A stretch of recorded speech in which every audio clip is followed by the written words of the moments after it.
እሺ አይመስለኝም። አሁን የማይሰማው? አሁን ትሰሚያለሽ፣ ቀጥይ ትሰሚያለሽ። አሁን እሺ እሺ። እኔ የሌላ እምነት ተከታይ ነኝ፣ ግን ደግሞ እስልምናን በደንብ ማወቅ እፈልጋለሁ። ከአንድ አመት በላይ ስለ እስልምና እየጠየቅኩ ነው የቆየሁት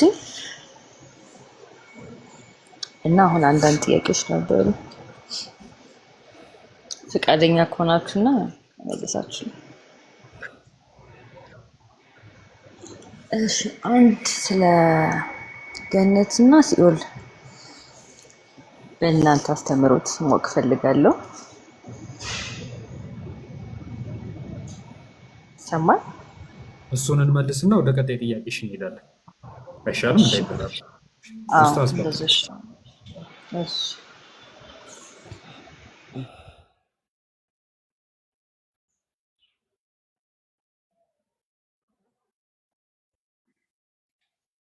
ነሽ? ሰላም፣ እንዴት ነህ? አይ የፈለግሽው ያው ጀነትና ጀሃነም ለማለት ፈለገሽ ይሆናል። ሲኦል የሚለው ቃል በባይብልም በእኛም በኢስላም አስተምሮት መቃብር ማለት ነው። ሌላ ትርጉም የለውም። ለምሳሌ ኦሪት ዘፍጥረት ምዕራፍ 44 ቁጥር 29 ላይ ይህ ከኔ ለይታችሁ ደግሞ ብትወስዱኝ ክፋት ቢያገኘኝ ሽበቴ በሐዘን ወደ መቃብር ታወርዱታላችሁ ይላል። መቃብር ለሚለው ጋር የገባው ቃል የዕብራይስጡ ሲኦል ነው የሚለው። ሲኦል የሚለው የግዕዝ ቃል ራሱ ሲኦል ከሚለው ከዕብራይስጥ ጋር የተገኘ ነው። በ280 ቅድመ ልደት ግሪክ ሰብስቲዩሽንት ኤልኤክስኤክስ ላይ ከዕብራይስጥ ወደ ግሪክ ኮይን ሲተረጉሙት መቃብር ለሚለው ቃል የተጠቀሙበት ራሱ ሀዴስ ብለው ነው የሚጠቀሙት። ስለዚህ ሀዴስ ማለት መቃብር ማለት ነው ትርጉሙ ማለት ነው።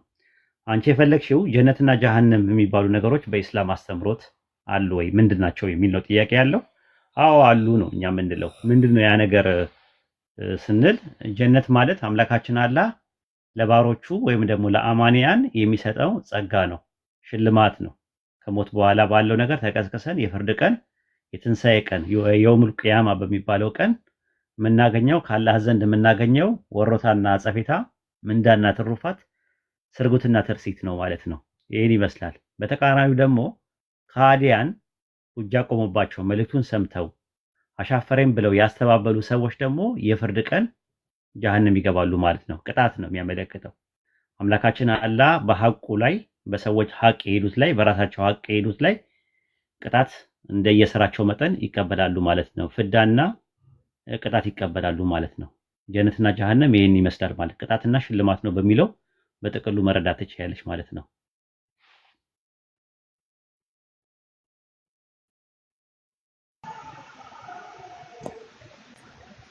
እሺ፣ ወደ ቀጣይ ጥያቄ ልግባ ወይስ? ያልሽ ይሄኛው ተመለሰልሽ በቅጡና በአግባብ? አው ግን አንድ ጊዜ እንደዚህ የሚባል ነገር ሰምቼ ነበረ። በእናንተ አብዛኛውን ሰው የገሃነም ነው የሚገባው የሚል አለ ቁርአን ላይ የሚል ነገር ሰምቼ ነበርና እንደዛ የሚል ነገር አለ? ምን ላይ ነው እንደዛ የሚለው ጥቅሱ? አይ አንድ ሰው ነው ሲናገር የሰማሁት እንጂ እንትን አይደለም። አይ ችግር የለውም።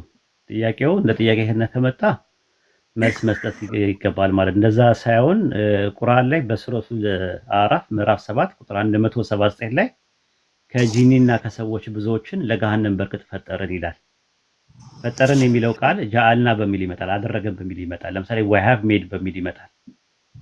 ሰዎችና ጂኒዎችን ለገሃነም ፈጠርን ቢል ኖሮ ሌላ ጉዳይ ነው የሚሆነው። ከሚል ነገር መነሻ ቀጥያ ላይ አለ።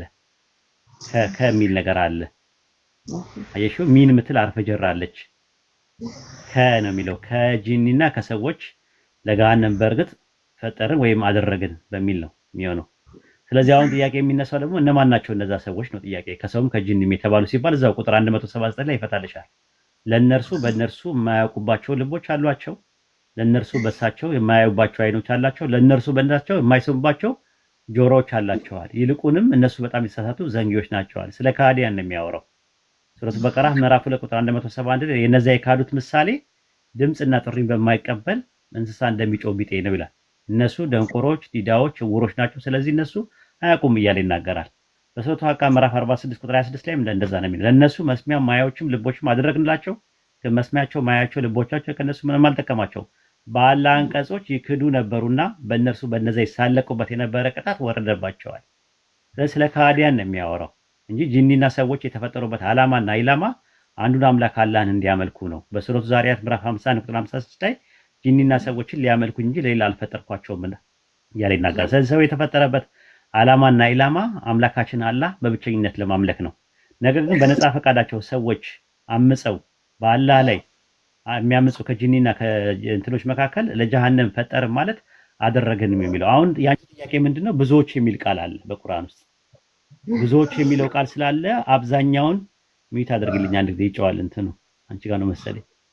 ኦኬ እሺ አንዴ ሚት አድርግልኝ።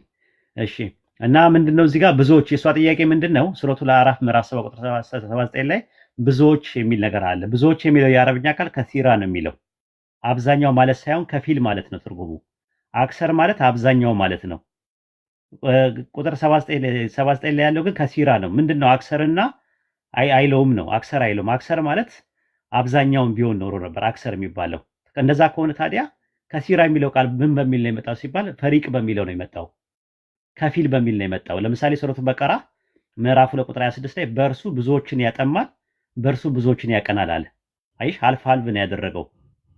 አይሽ እንትን ነው ብዙዎች ስለተባለ አብዛኛው ማለት አይደለም። ራሱ በእርሱ ብዙዎችን ያጠማል አለ። ብዙዎች ካጠመመ ደግሞ በእርሱ ብዙዎችን ያቀናል አይሆንም። በእሱ ጥቂቶችን ያቀናል ነበር የሚሆን የነበረው። ስለዚህ ብዙዎች ለሚለው ቃል ከሲራ ነው የገባው እዚህ ጋር ማለት። ታዲያ ከሲራ ማለት የአረብኛው ቃል ምን ሊያመለክት ይችላል ሲባል በሱረቱል ሹራ ምዕራፍ 42 ቁጥር 7 ላይ ከፊሉ በገነት ከፊሉ በእሳት ውስጥ ይሆናል ይላል። ያኔ የቂያማ ቀን ማለት ነው። ስለዚህ ከፊል በሚል ነው የሚመጣው። ስለዚህ ብዙዎች ያጠማል ብዙዎች የሚለው ነገር ከፊል ለከፊል ለማለት ተፈልጎ እንጂ አጠቃላይ አብዛኛውን ሰው ገሃነም ነው ያለው፣ ጥቂት ሰው ደግሞ ጀነት ውስጥ ነው ያለው ለማለት ተፈልጎ አይደለም። አንደኛ ነገር። ሁለተኛ ነገር ደግሞ እዛው ላይ አምላካችን አላህ ምንድነው ያለው? ከወንድም ከሴትም አለ አማኝ ሆኖ አንዳች በጎ ነገር የሰራ ጀነት ይገባሉ አለ። ሱረቱ ኒሳ ምዕራፍ 4 ቁጥር 124 ላይ ወንድና ሴት አማኝ ከሆኑ ጀነት ይገባሉ አለ አላለም? ከወንድና ከሴት ሚን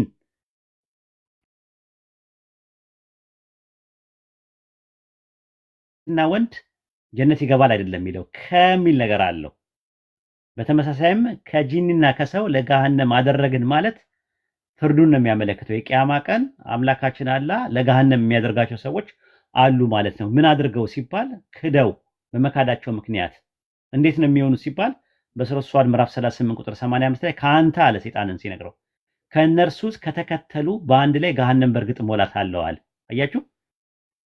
ከተከተሉ ማንን ከተከተሉ? ሸይጣንን ኢብሊስን ከተከተሉ ማለት ነው።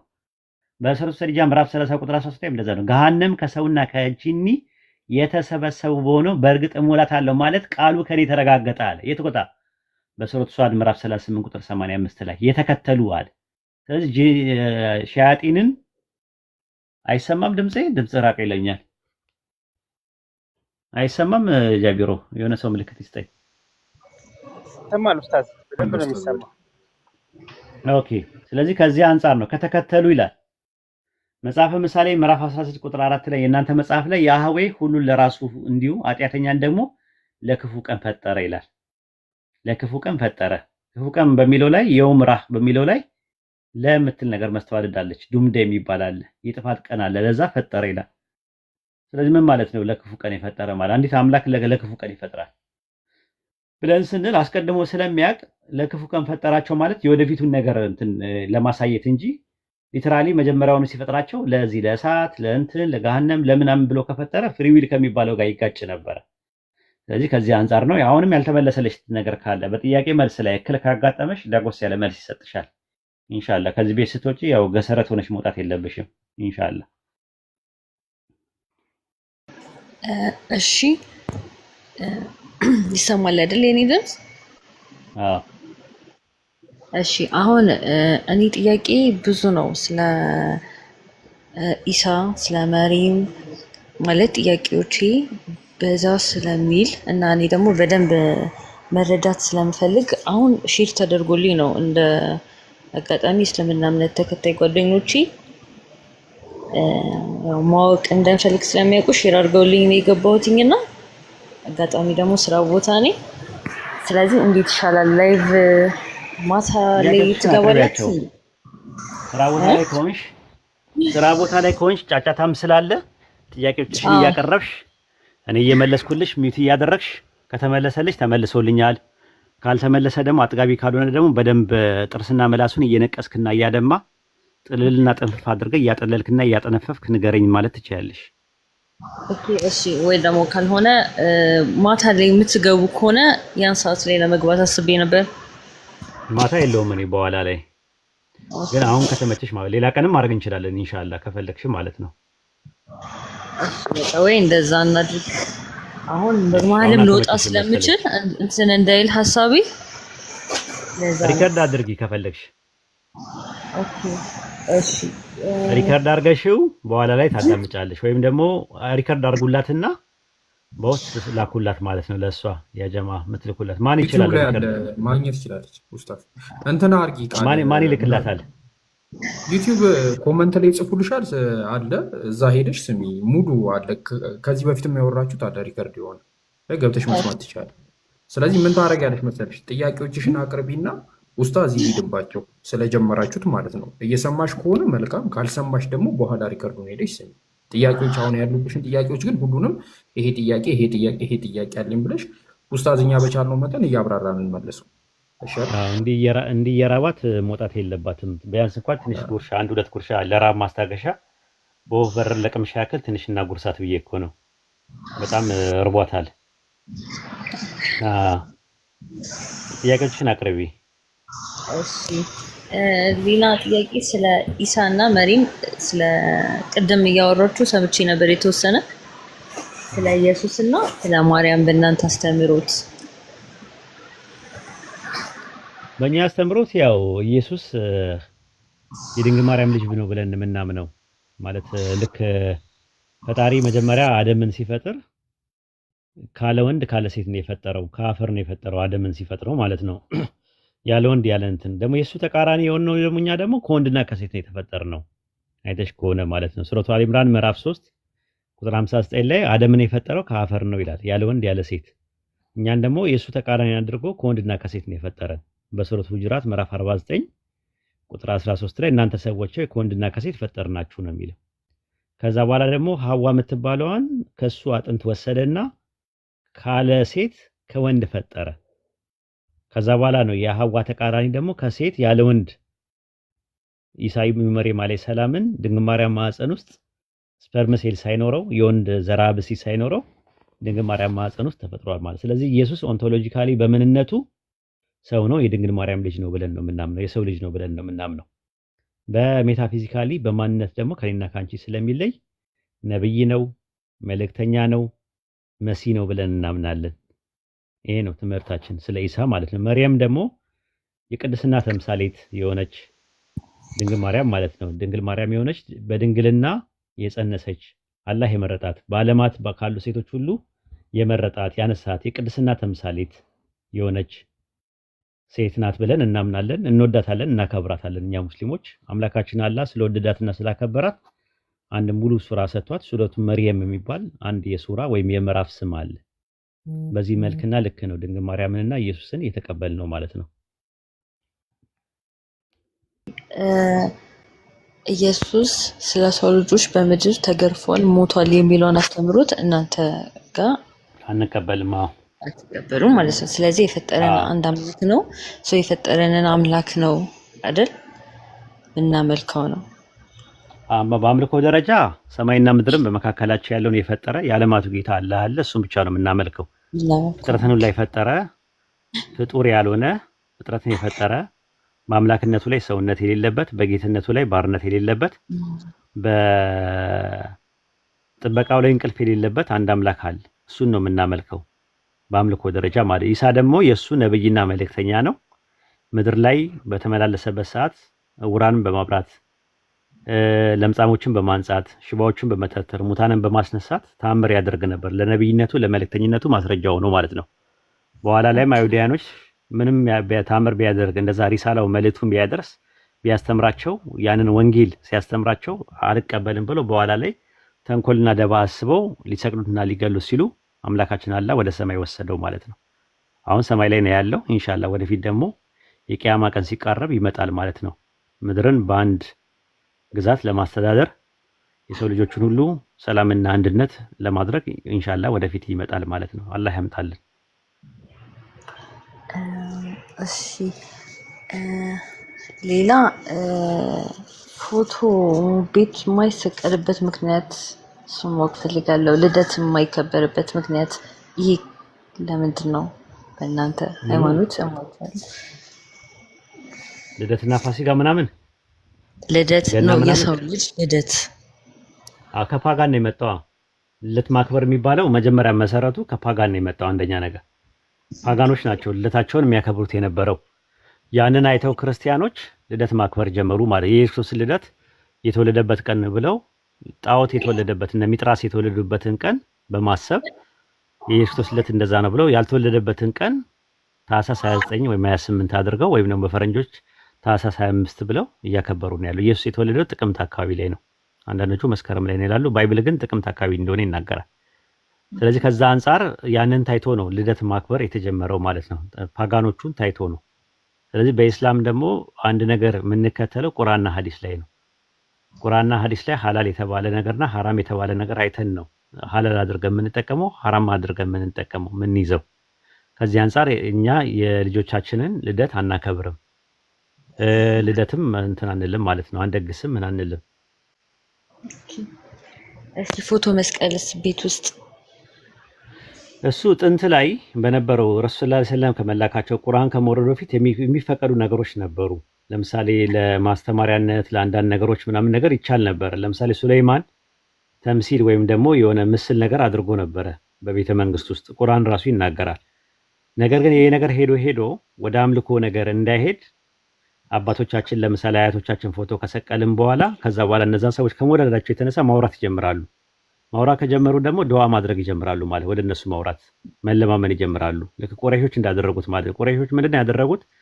ያላ ደጋግ ባሮችን ወደ 360 የሚደርሱን ምስል በማድረግ ሐውልት በመስራት እነዛ ሰዎችን በካባ ዙሪያ ላይ አድርገው ይጠሩ ጀመረ፣ ይለማመኗቸው ጀመረ።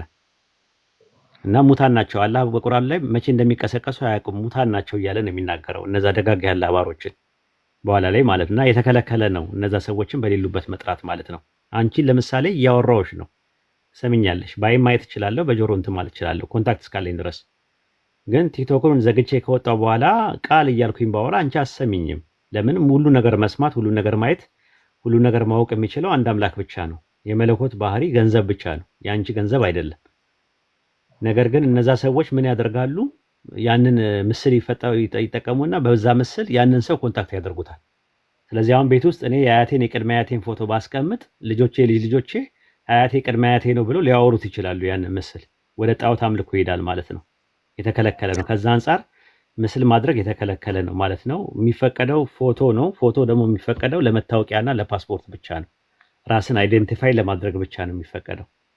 በተረፈ ኡዝር ከሌለ ፎቶ መልቀቅ ምናምን የመሳሰሉ ነገሮች አይፈቀድም ማለት ነው በሸሪያችን። እሺ ሌላ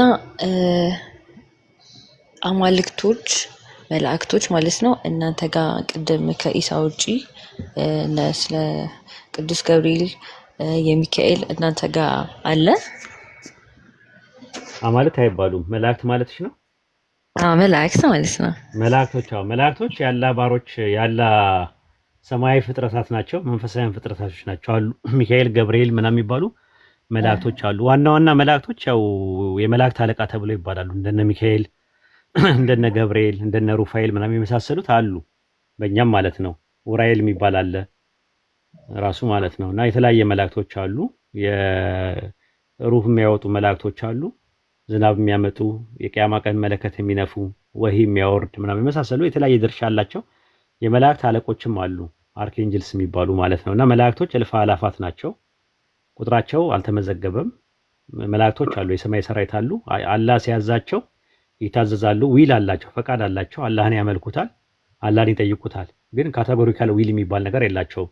ሁለት ነገር ኦፕሽን ተሰጥቷቸው ይሄ ነገር መጥፎ ነው እንዳታደርገው፣ ይሄ ነገር ጥሩ ነው አድርገው ተብሎ አይባሉም። መጨረሻ ላይ እንደዚህ ባደረጋችሁት ነገር ይሄን ባታደርጉ ጀሃነም ትገባላችሁ፣ ይሄን ብታደርጉ ጀነት ትገባላችሁ ተብሎ እንደ ሰውና እንደ ጂኒ የነጻ ፈቃድ የሚባል ነገር አልተሰጣቸውም። ይሄ ማማረጥ እንደሚችሉ ፓፕ የሚባለው ፓፕ ማለት ምንድነው ኦልተርናቲቭ ፖሲቢሊቲ ማለት ነው። ዘ ፕሪንሲፕል ኦፍ ኦልተርናቲቭ ፖሲቢሊቲ የሚባለው ነገር የላቸውም እነሱ። ይሄ ነገር መጥፎ ነው አታድርጉ፣ ይሄ ነገር ደግ ነው ተብሎ የተሰጣቸው ነገር የለም። ህግ የተሰጣቸው ነገር የለም። አላህን ላይ አያምፁም፣ ያዘዛቸውን ነገር ይፈጽማሉ፣ ዱዓ ያደርጋሉ፣ አላህን ያመልኩታል። ይህንን ነገር ነው በኢስላም የተቀመጠው። እና ስለ መጠጥ ምን ይላል እናንተ ጋር? እሷን ማወቅ ፈልጋለሁ። እኛ ጋር ኸመር የሚባለው ነገር የተከለከለ ነው። ኸመር ማለት ኸመረ ነው። ኸመረ ማለት ሸፈነ ከሚለው ቃል ነው የመጣው። መሸፈኛ አይምሮን የሚሸፍን ነገር በአጠቃላይ የተከለከለ ነው። እዛ ውስጥ ምን ይካተታሉ? አልኮል እና ድራግ ይካተታሉ ማለት ነው። ድራግ የሚባሉት ኮካይን፣ ማሪዋና ምናምን የመሳሰሉት ኒኮቲን ምናምን የመሳሰሉ ነገሮች የተከለከሉ ናቸው። እነ ሲሻ፣ ሲጋራ፣ ጫት ምናምን ነገር እዛ ውስጥ ነው የሚካተቱት። አይምሮን የሚያደነዝዙ ማለት የሚያመረቅኑ ነገሮች በአጠቃላይ የተከለከሉ ነገሮች ናቸው ማለት ነው። አልኮል የሚባለው ነገር በአጠቃላይ ፈርመንቴሽን የሆኑ ነገሮች፣ ፓስተራይዜሽን የሆኑ ነገሮች፣ ኒውትራላይዜሽን የሆኑ ነገሮች የተከለከሉ ናቸው። በማቆየት በማቆምጠጥ የሚሰሩ ነገሮች በአጠቃላይ እንደገና ደግሞ እነ ቮድካ እነ ሌሎችም እንትኖች የተከለከሉ ናቸው። እነ ቢራ፣ ቮድካ፣ ዊስኪ ምናምን የመሳሰሉት የተከለከሉ ናቸው። ጠላ፣ ጠጅ፣ አረቄ ምናምን የመሳሰሉት እነ ፊልተር ምናምን የተከለከሉ ናቸው። ሐራም ናቸው በእኛ ማለት ነው። አይፈቀዱም። አይምሮን የሚቆጣጠር ማንኛውም ነገር የተከለከለ ነው። አንድ ሰው መጠጥ ያዛል፣ ከዛ መጠጥ ያዛል፣ ከዛ በኋላ መጠጡ ሰውየውን ያዘዋል። 3 ስቴፕ ነው ያለው። መጀመሪያ ሰውየው መጠጥ ያዛል። መጠጥ ካዘዘ በኋላ ቀጣይ የሚያዘው ሰውየው አይደለም፣ መጠጡ ነው መጠጥ የሚያዘው። ከዛ መጠጡ መጨረሻ ላይ ምን ያደርገዋል? ሰውየውን ያዘዋል ማለት ነው። መጨረሻው ስቴፕ፣ 3ኛው ስቴፕ። ያኔ ማይንድ አውት ኦፍ ሲስተም ይሆናል ማለት ነው። የተከለከለ ነው። ወደ መጥፎ ነው። ወንጀል የሚሰራበትም ነገር ነው። አይተሽ ከሆነ ውድቅ ንግግር የምትናገሪበት ነው። ቂም ያለበት ሰው አፈንድቶ የሆነ ሰው ሊገድሉላ ይችላል። ስለዚህ መጠጥ ሐራም ነው። ጉዳቱ በጣም እንትን ነው። ኢኮኖሚካልም ይጎዳል። አንደኛ ነገር እንደዚህ ነገር ሲጋራ፣ ጫት ምናምን የሚባሉ ነገሮች ኢኮኖሚካሊ ይጎዳሉ። ሁለተኛ ነገር ደግሞ ሳይኮሎጂካሊ ይጎዳሉ። ሶስተኛ ነገር ደግሞ በጤና ላይ እክል አለ፣ ፊዚካሊ ይጎዳሉ። አራተኛ እና የመጨረሻው ደግሞ አታድርጉ ያለን አላህ ላይ ማመጽ ነው። አላህን አለመታዘዝ። በቃ አላህ ይሄ ነገር ይጎዳቸዋል ተው ካለን መተው አለብን ማለት ነው። ስለዚህ ሐራም ነው በእኛ።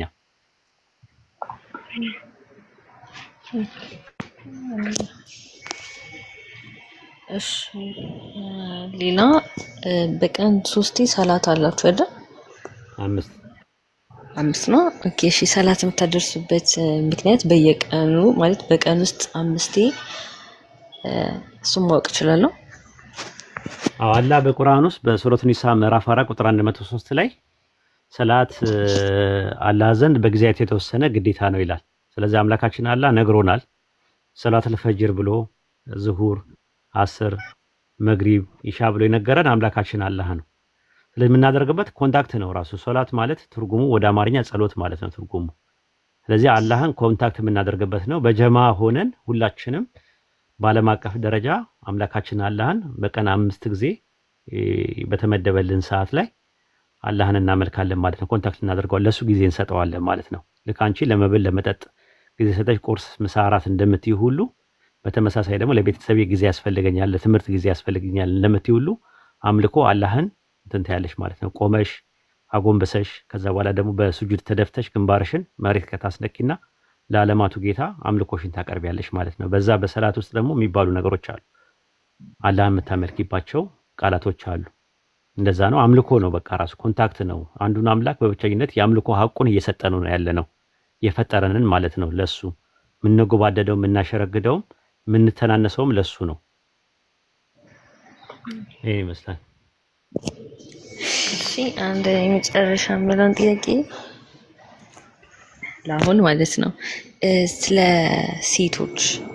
ሴቶች ቀብር የማይሄዱበት ምክንያት ማለት በቃ በቁርአን ስለ ሴት ልጆች የተቀመጠ እንትን አለ አይደል? ማንኛውም ሴቶች ናቸው ቀብር የማይሄዱት ወይስ ያገቡ ሴቶች ናቸው? ሁሉም ሴቶች ናቸው ቀብር የማይሄዱት? አይሄዱም። ወንድ ብቻ ነው የሚሄደው? ወንድ ብቻ ነው የሚሄደው። ይሄንና በቃ ከዚህ ጋር እያይዘት ብቻ ስለ ሴት ልጅ ላይ ሴትና ወንድ ፈንክሽናሊ የተለያየ ነገር የሥራ ድርሻ አላቸው። ሱረቱ ኒሳ ምዕራፍ 4 ቁጥር 32 እና 34 ላይ ሲናገር ሴቶች ከፊሉን በከፊሉ ላይ አበለጥን ነው የሚለው። ሴት የራሷ የሆነ ድርሻ አላት እና አንደኛው የተሰጠውን ጸጋ አትመኙ ነው የሚለው። ስለዚህ ፈንክሽናሊ የተሰጣቸው ነገሮች አሉ። አትችልም መቃብር አካባቢ ላይ ሄዳ ስለማትችል ረሱል ሰለላሁ ዐለይሂ ወሰለም በሐዲስ ላይ ሲናገሩ ሴት ወደ መቃብር መሄድ አትችልም የተባለው ነገር ሴንሲቲቭ ስለሆነች ስለምትጎዳ እሷን ከመጠበቅ አንጻር ነው እንጂ ምንም እዛ ብትሄድም ባትሄድም እንትን ይሄ ምንድነው ኦንቶሎጂካሊ የሚጎዳት ነገር የለም። ፈንክሽናሊ ግን የተደረገበት ምክንያት ሴት ልጅ ካለን እንክብካቤ ነው። ሴት ልጅ ወደ ሐረም ስትሄድ ወይም ወደ መካና መዲና በምትሄድበት ሰዓት ሀጅ ለማድረግ ስትሄድ በምትሄድበት ሰዓት ወንድ ያስፈልጋታል አብሮ ይባላል። ወንድ ግን ያለ ሴት መሄድ ይችላል። ይሄ ምንድነው ሲባል ለሴቶች ያለን ክብር ነው። እዛ ስትሄድ መደፈር አለ፣ የሆነ ነገር አለ። መንገድ ላይ የሆነ ነገር ቢፈጠር ኃላፊነቱን ማንም አይወስድም። የሴት ልጅ ህይወት አንዴ ከተበላሸ በጣም እንትን ነውና በእስልምና ላይ ሴት ልጅ ያላት ቦታ ክቡድና ክቡር ነው። ከዚህ አንጻር ሴት ልጅ በቅድስናና በንጽህና ኖራ ህይወቷ ሴንሲቲቭ ነው። አይተሽ ከሆነ እንደ ወንድ አይደለም። ወንድ የፈለገ ነገር አሁን ለምሳሌ የሆነ ሰዓት ላይ ቢማገጥና ክብረ ንጽህናው ቢወሰድ ፍቅረ ንጽህናው ቢወሰድ ምንም የሚጎዳው ነገር የለም። ታውቂያለሽ፣ ፍቅረ ንጽህናና ክብረ ንጽህና ይለያያል። ክብረ ንጽህና የሚባለው የወንድ ልጅ ከአንድ ሴት ጋር ተራክቦ ሲያደርግ ቢወሰድበት፣ አንድ ሴት ልጅ ደግሞ ወዶ የሆነ ሰዓት ላይ ፍቅር ቢይዘው የሳይት ላይ ምናምን ነገር ቢይዘው ከዛ በኋላ ደግሞ ፍቅረ ንጽህናው ቢወሰድ በዛች ሴት ምንም አይመስለውም። ከዛ ይተዋታል። ነገ ጠዋት ሌላ ሴት ደግሞ ሊያፈቅር ይችላል። ክብረ ንጽህናውን ቢወሰድ ምንም አይመስለውም ወንድ ልጅ። ሴት ልጅ ግን ፍቅረ ንጽህናዋም ክብረ ንጽህናዋም ሲወሰድ ትጎዳለች። ሴት ልጅ ድንግል ሆና ክብረ ንጽህናዋ እያለ አንድ ወንድን ብትወደው ያን የወደደችው ወንድ እድሜ ልኳን ላትረሳውላ ትችላለች። ክብረ ንጽህናዋን ሳይሆን ፍቅረ ንጽህናዋን ሲወስድባት ማለት ነው። ሳይት ላብ ሆኖ ፍቅር አስይዟት ምናምን ነገር ላሽ ቢላት ሌላ ወንድ አግብታም በድንግልና እንኳን ለሌላ ወንድ ከባሏ ጋር በድንግልና ብትኖርም ግን መጀመሪያ ያፈቀረችውን ሴት አትረሳውም። ለምን? ሴት ልጅ በጣም የምትጎዳበት ነገር አለ። ስለዚህ ፍቅረ ንጽህናዋም ክብረ ንጽህናዋም ለእሷ ከወንድ ይልቅ የተለየ ነገር ነው ያለው። ከዛ አንጻር መቃብር ውስጥ ሄዳ ማትሄድበትና ማትቀብርበት ምክንያት ሴንሲቲቭ ናት፣ ትጎዳለች። ያ አቀባበሩ ምናምን ነገር ስታየው ልትጎዳ ትችላለች። ከዛ አንጻር ቤት ይቀመጡ የተባለው ከዛ አንጻር ነው እንጂ ሴትን ለመበደል ከሚለው ሳይሆን ለሴት ከማሰብ የተነሳ ነው ይሄ ነው የተቀመጠው።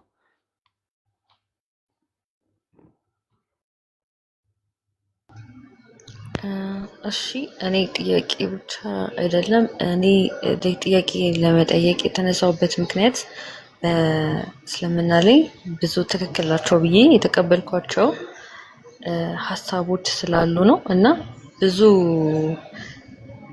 እየጠየኩኝ ነው። እስቲል ብዙ ጥያቄዎች ተመልሶልኝ እነዚህ ጥቂቶቹ ናቸው እና የቀረ ጥያቄ ካለ ድጋሚ ገብቼ እጠይቃለሁ። ግን ስላከበራችሁ የጥያቄ ፉንጋ የለውም። ልቅጥል አይባል የሚባል ጥያቄ የለውም። ጥያቄ እንደ ጥያቄነቱ ከመጣ መልስ መስጠት ግድ ይላል ማለት ነው። እንደ ዳገት የሚያዳግት እንደ ቁልቁለት የሚያሽቆለቁል የሚባል ጥያቄ የለውም። ጥያቄው ከመጣ መልስ እንሰጣለን። ማናውቀው ጥያቄ ሲሆን ደግሞ የእውቀት ባለቤቶች አሉ።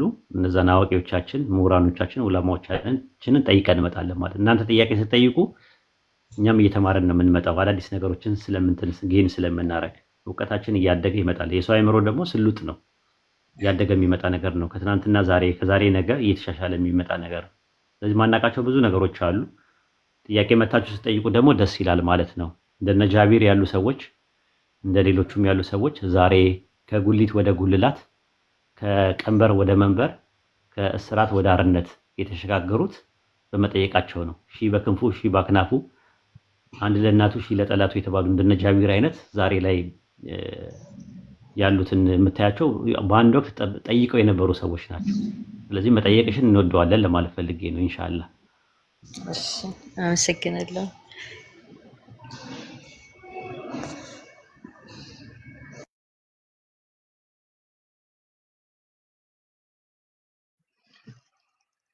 السلام عليكم ورحمة الله وبركاته. جزاك الله خير الجزاء. بارك الله فيك.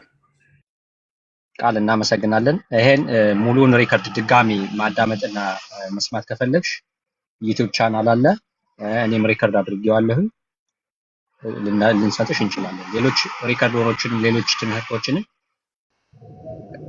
ዩቲዩብ ቻናል አለን፣ እሱ ላይ መከታተል ትችያለሽ። አብሽሪ። እሺ እሺ። የት ነው የማገኘው ዩቲዩብ ቻናል ያልከኝ? ላሳይሽ።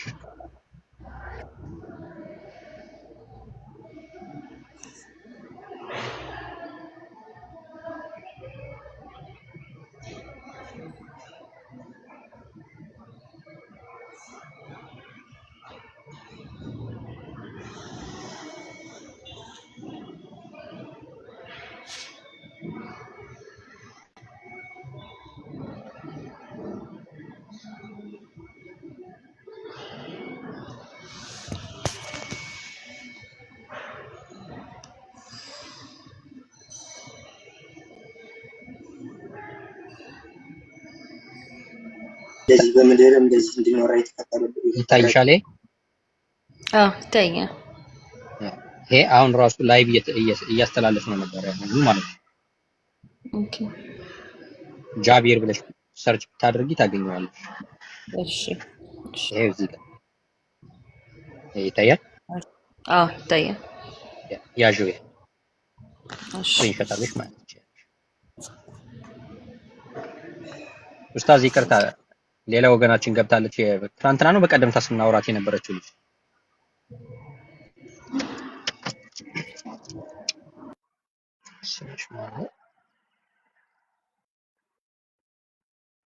ስምሽ ማን ነው?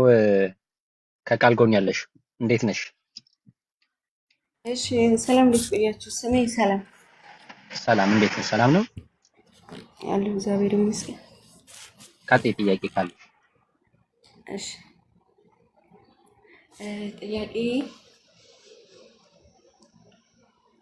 ጥያቄ ማለት ነው ነብዩ መሐመድ በብሉይ ኪዳን ወይንም በሐዲስ ኪዳን መጽሐፍ ላይ እንደሚመጡ መምጣት ማለትም እውነተኛ ወይንም ትክክለኛ ነብይ ከሆኑ መምጣታቸው በግልጽ አልተነገረም። ለምን? በብሉይ ኪዳን በሐዲስ መጽሐፍ ላይ ማለት ነው። የብሉይ ኪዳን ቀደምት መጽሐፍ እንደመሆኑ አንፃር ግን በግልጽ የተቀመጠ ነገር የለም። ስለዚህ ለምን አልተቀመጠም? ግልጽ ከሆነ ጥያቄ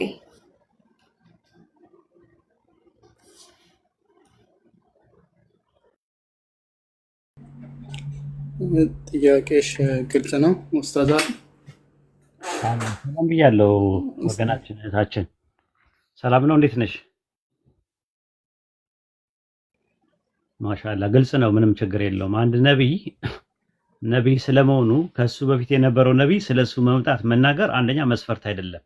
አንድ የመጀመሪያ አርጊውመንት መያዝ ያለብሽ አንድ ነቢይ ስለመሆኑ እሱ ነቢይ ከመምጣቱ በፊት ስለሱ መናገሩ መስፈርት አይደለም።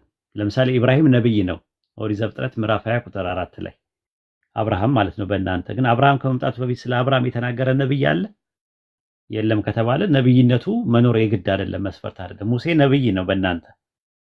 ሙሴ ነቢይ ሆኖ ሳለ ግን ስለ ሙሴ መምጣት አስቀድሞ የተናገረ ማንም የለም። ኢሳይያስ ከመምጣቱ በፊት ማንም የተናገረ የለም።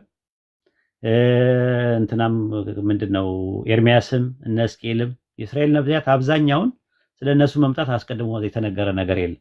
ስለዚህ ነቢይ አይደሉም የሚለው ነገር ማስረጃ መሆን አይችልም ማለት ነው። አንደኛ ኳሊፊኬሽኑን እንድታቂው ነው። ነገር ግን እንደዛ ከሆነ ትንቢትስ አለ ወይ ስለ ረሱል ሰለላሁ ዐለይሂ ወሰለም የተነገረ ትንቢት አለ ወይ ከተባለ አዎ አለ ነው። የቱ ጋር ካለን ቁርአን ይነግረናል ትንቢት እንደነበረ የሚያሳዩ ነገሮች አሉ። አላህ ሲነግረን ማለት ነው። ምን ይላል አላህ ሲነግረን? በሱረቱ በቀራ ምዕራፍ 2 ቁጥር 128 ላይ እስማኤልና ኢብራሂም ዱዓ አደረጉ። ምን ብለው ዱዓ አደረጉ? ጌታችን ወይ ለአንተ ታዛዦች አድርግ፣ ከዘሮቻችንም ለአንተ ታዛዦች አድርግ አሉ። ጌታችን ወይ በውስጣቸው ከነርሱ የሆነ መልእክተኛ በእነርሱ ላይ አንቀጾችን የሚያነብላቸው መጽሐፍና ጥበብን የሚያስተምራቸው ከክህደትም የሚያጠራቸው ላክ፣ አንተ አሸናፊና አንተ ጥበበኛ ነህ የሚሉ ሲሆኑ ዱዓ አደረጉ ይላል። አሁን ጸሎት አድርገዋል። ከእነርሱ የሆነ ከራሳቸው የሆነ ዘር እስማኤልና ኢብራሂም አንድ መልእክተኛ እንዲልክ ዱዓ አድርገው ነበር ማለት ነው። አላህ ምን ይላል ያኔ? ሱረቱ በቀራ ምዕራፍ 2 ቁጥር 151 ላይ በውስጣችሁ ከናንተ የሆነ በእናንተ ላይ አንቀጾችን የሚያነብና የሚያጠራችሁ መጽሐፍና ጥበብን የሚያስተምራችሁ ታውቁ ያልነበራችሁ ነገር የሚያሳውቃችሁ የሆነ መልእክተኛ ላክን እያለ ይናገራል። ስለዚህ ረሱል ሰለላሁ ዐለይሂ ወሰለም መምጣት አስቀድመው እስማኤልና አባትየው ኢብራሂም ተናግረው እንደነበር ይናገራል ማለት ነው። ለዛ ነው ረሱል ሰለላሁ ዐለይሂ ወሰለም ሲናገሩ ምን አሉ? እኔ አላህ ዘንድ የነቢያት መደምደሚያ ሆኜ ተጽፌያለሁ። አደም ጭቃ ሆኖ ሳለ ነብይነቴ ተወጥኖ ነበረ። ስለዚህ ጉዳይ ነግራቸዋለሁ። እኔ የኢብራሂም ልመና፣ የኢሳ ብስራት፣ የእናቴ ህልም ነበርኩኝ አሉ። ምን ማለት ነው ሲባል የኢብራሂም ልመና ማለት ቅድም ሱረቱ በቀራ ምዕራፍ 2 ቁጥር 128 ላይ ያየ ነው ማለት ነው። ከዛ ቀጥሎ ምን አሉ? የኢሳ ብስራት ነኝ አሉ። የኢሳ ብስራት ነኝ ማለት ምን ማለት ነው? ሱረቱ ሷፋት ምዕራፍ 61 ቁጥር 6 ላይ ኢሳ ኢብኑ መርየም አለይሂ ሰላም የእስራኤል ልጆች ሆይ ከኔ ከተውራቱ በፊት ያለውን የማረጋግጥ ከኔ በኋላ በሚመጣ መልእክተኛ ስሙ አህመድ በሆነ የማበሰር ሲሆን ወደ እናንተ የተላኩኝ የአላህ መልእክተኛ ነኝ ባለ ጊዜ አስታውስ በማለት ኢሳ ኢብኑ መርየም አለይሂ ሰላም ስለ ረሱል ሰለላሁ ዐለይሂ ወሰለም መምጣት አስቀድሞ ስሙ አህመድ የሚባል መልእክተኛ ይመጣል ብሎ እንደተናገረ ይናገራል ማለት ነው። ሌላ ሶስተኛው የእናቴ ህልም ነው ያሉት ነገር ነው። ያው ረሱል ሰለላሁ ዐለይሂ ወሰለም የረሱል ሰለላሁ ዐለይሂ ወሰለም እናት የአሚና ምን ብላ ነበረ? በወለደች ጊዜ የሻም ቤተ መንግስት የሚያበራ ብርሃን አየች ይላሉ ብሎ ተነግሯል በሐዲስ ላይ ማለት ነው። ስለዚህ ከዛ አንጻር ነው። ሌላው ሱረቱል አዕራፍ ምዕራፍ 7 ቁጥር 157 ላይም ስለ ረሱል ሰለላሁ ዐለይሂ ወሰለም ሲናገር አላህ በተውራትና በኢንጂል ሜንሽን ሆኖ የሚያገኙት የማይጽፍና የማያነብ ነብይ እያለ ይናገራል። በተውራትና በኢንጂል ተነግሮ የሚያገኙት መልእክተኛ ነው ይላል።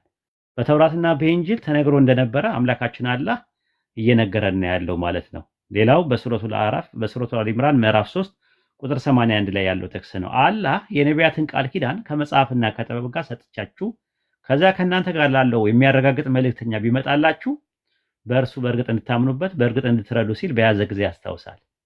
ስለዚህ ጥንት የነበሩ ነቢያቶችን የሚመጣ መልእክተኛ አለ። ሲመጣ ተከታዮቻችሁ እናንተም በእርሱ እንድታምኑበት በእርሱ እንድትመሰክሩለት በያዘ ጊዜ ያስታውስ ይላል። ከዛ አረጋገጣችሁን ይላቸዋል። በዚህ ቃል ኪዳኔን ያዛችሁን አላቸው። ነቢያቶችን አረጋገጥን አሉ። እንግዲያውስ መስክሩ እኔም ከእናንተ ጋር ከመስካሪዎቹ ነኝና አላቸው ይላል። ስለዚህ ስለ ረሱል ሰለላሁ ዐለይሂ ወሰለም መምጣት አስቀድሞ በነቢያት አንደበት ተነግሮ እንደነበረ የቁርአን አንቀጾች ብዙ ቦታ ላይ ያሳያሉ ማለት ነው። ይሄ በአንደኛው መልኩ የመለስኩልሽ ነው። ያልገባሽ ነገር ካለ ያልተመለሰ ነገር ካለ ድጋሚ መምጣት እችላለሁ ማለት ነው። ቀጥይ። እሺ አመሰግናለሁ። ለምሳሌ አብርሃም ወይንም ኢብራሂም የምትሉት በእናንተ ኢብራሂም ማለት ነው ስለ ነብዩ መሐመድ መምጣት ጸሎት ያደረገበት ቦታ ቁርአን ላይ ብቻ ነው የተጠቀሰው ወይስ የቀደምት መጽሐፎች? ቁርአን ላይ ወደ ኋላ የነበረው ነገር ነው። አሁን ለምሳሌ አንድ ኤግዛምፕል ልስጥሽ። እንትና የሚባል ታውቂያለሽ? ጢሞቴዎስ የሚባል ታውቂያለሽ? አይዋ ጢሞቴዎስ የሚባል ሰው እሱ ከመምጣቱ በፊት ስለ ጢሞቴዎስ ትንቢት ተነግሮ ነበረ። አንደኛ ጢሞቴዎስ ምዕራፍ 1 ላይ ስትመለከችው ምንድነው የሚለው? ቁጥር 18 ላይ ጢሞቴዎስ አስቀድሞ ስለ አንተ እንደተነገረ ትንቢት ይላል። አሁን ክርስቲያኖች ምን ጥያቄ ጠይቂያቸዋለሽ? ጢሞቴዎስ ስለሚባለው የተነገረው ትንቢት የቱ ጋር ይገኛል? የተናገረው ነብይ ማን ነው ብለሽ ጥያቄ ስታቀርቢላቸው አይ ስለ ጢሞቴዎስ ትንቢት ተነግሯል፣ የተናገረ አንድ ነብይ ተናግሮ ይሆናል፣ ግን የተናገረው ነብይም የተነገረውም ትንቢት የቱ ጋር እንዳለ አልተጻፈም፣ በቃል ደረጃ የነበረ ነው ብሎ ይላሉ። ልክ እንደዛ ሆኖ ቁርአን ላይ ያለውንም በዚህ መልክና ልክ መውሰድ ትችላላችሁ ብለን ጥያቄ እንትላለን ማለት ነው። አስቀድሞ ስላንተ እንደተነገረ ትንቢት ነው የሚለው። ሌላው ስለ ጎግ ማጎግ የተነገረ ነገር አለ። ስለ ጎግ ማጎግ የተነገረ ነገር አለ። ኢየሱስ ተናግሮ ነገር ግን ያልተጻፈ ነገር አለ። ለምሳሌ ሐዋርያት ሥራ ምዕራፍ 4 ላይ ምዕራፍ 20 ቁጥር 34 ላይ ብትመለከቱ ከሚቀበል ይልቅ የሚሰጥ ብፁዕ ነው የሚለውን የጌታችን የክርስቶስ ቃል ትዝ አለኝ ይላል። የቱ ጋር ነው የተጻፈው ብለን ስንል አራት ወንጌል ላይ አናገኛቸውም። ምን የሚለው? ሐዋርያት ሥራ ምዕራፍ 20 ቁጥር 35 ላይ ከሚቀበል ይልቅ የሚሰጥ ብፁዕ ነው የሚለው የኢየሱስ ቃል ትዝ አለኝ አለ ጳውሎስ። ከየት አምጥቶ ነው የሚቀበል ይልቅ የሚለው? አራት ወንጌል ላይ ብትፈልጊ ግን ኢየሱስ ተናግሮት ነበር ነው የሚለው። አንደኛው ዮሐንስ መልእክት ምዕራፍ 1 ቁጥር 75 ላይም እንደዛ ነው። ከእርሱ የሰማችሁት መልእክት ለእናንተም የምናወራላችሁ አምላክ ብርሃን ነው፣ ጨለማ በእርሱ ዘንድ ከቶ የለም የምትል ነው። የቱ ጋር ነው ኢየሱስ አምላክ ብርሃን ነው፣ ጨለማ በእርሱ ዘንድ ከቶ የለም ያለው ሲባል ተነግሯል፣ ግን አልተጻፈም። የተነገረ ነገር ነው ተብሎ ነው። እንደገና ደግሞ ለምሳሌ ስለ ጎግ ማጎግ ሕዝቅኤል ምዕራፍ 38 ቁጥር 17 ላይ ምን ይላል? ከብዙ ዘመን በፊት ትንቢት በተናገሩ በባሪያዎቼ በእስራኤል ነቢያት ላይ በቀደመው ዘመን ስለሱ የተናገርኩት አንተ ነህን ይላል። ከሕዝቅኤል ውጪ ለየትኛው ነቢይ ነው ስለ ጎግ ማጎግ መምጣት የተናገረው ፈጣሪ ብለን ስንል ለሁሉም ነቢያቶች ነው፣ በቀደሙ ነቢያቶች ይላል። ግን ነቢያቶቹ የተናገሩበት ጥቅስ የለም። ያ ማለት ጥቅሱ ስለሌለ እነሱ አልተናገሩም ማለት እንዳልሆነ ሁሉ ስለ ረሱል ሰለላሁ ዐለይሂ ወሰለም መምጣት ተነግሮ የተነገረው ነገር ባይብል ላይ ባይኖርም እንኳን አሁንም ችግር የለውም ማለት ነው። ነገሩን ግን ሙግቱን እናጥበውና ባይብል ላይ ስለ ረሱል ሰለላሁ ዐለይሂ ወሰለም መምጣት የተነገረ ትንቢት ይኖር ይሆን ብለን ጥያቄ ደግሞ እናቀርባለን ማለት ነው። ዮሐንስ ወንጌል ምዕራፍ 1 ቁጥር 19 ላይ ትገቢያለሽ። ዮሐንስ ወንጌል ምዕራፍ 1 ቁጥር 19 ላይ የጸሐፍት ፈሪሳውያን 3 ሰዎችን ይጠብቁ ነበረ። ከዛ መጥምቁ ዮሐንስ ጋር መጡ። ስለምን ታጠምቃለህ? አንተ ነብዩ ነህን አሉት። አይደለሁም አለ። ክርስቶስ ነህን አሉት። አይደለሁም አለ። ኤልያስ ነህን አሉት። አይደለሁም አለ። እንግዲያውስ አንተ ክርስቶስ ካልሆንክ፣ ነብዩ ካልሆንክ፣ እንደገና ደግሞ ነብዩ ካልሆንክ፣ ክርስቶስ ካልሆንክ፣ ኤልያስ ካልሆንክ ስለምንድን ነው የምታጠምቀው አሉት። ማንን ይጠብቁ ነበር? 3 ሰዎች ጻፉልኝ፣ ያጀማ ጻፉልኝ። ኤልያስ፣ ክርስቶስ እና ነብዩ ሶስት ሰዎች ሰማሽኝ ያልኩሽ?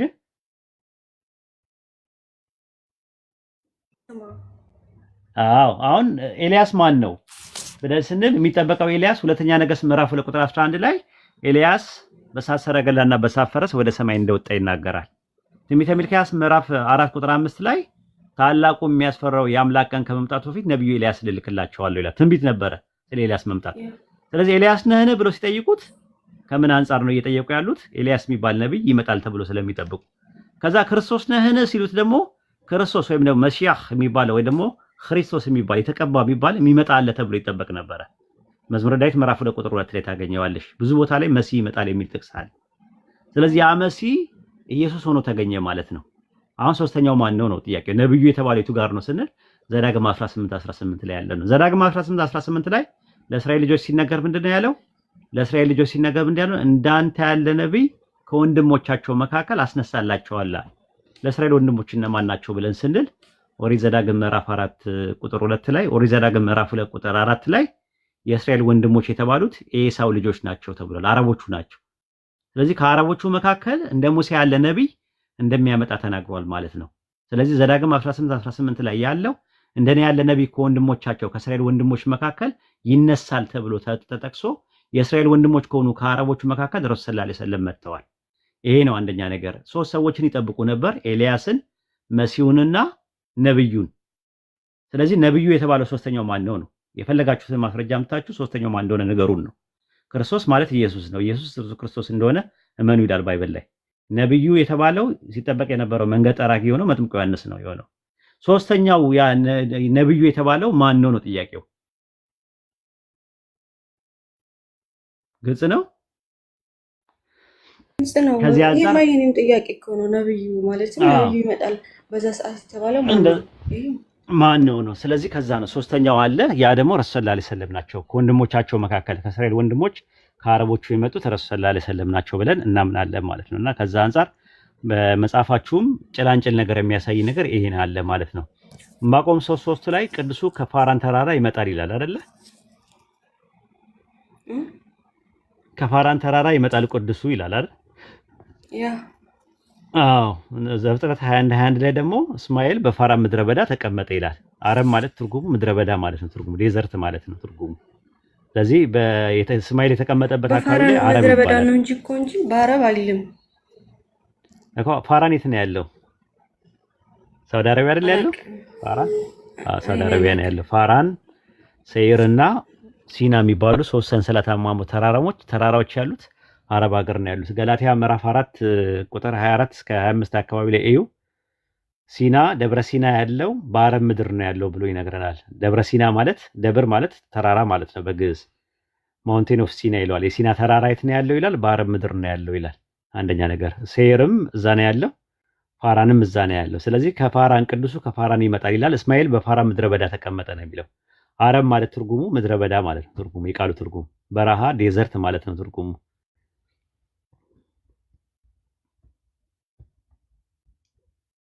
አወጣህላት ደብረ ሲና በአረብ ምድር ያለችው የሚለው? አዎ ኡስታዝ አውጥቻለሁ በትልቁ አድርጉ። እሺ በትልቁ አድርጉት።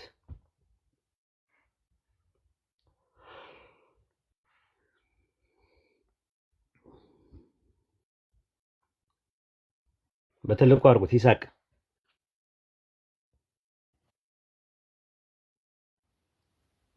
ሄቨንን ቀለብኳት ስትገባ። ነይ ግቢ።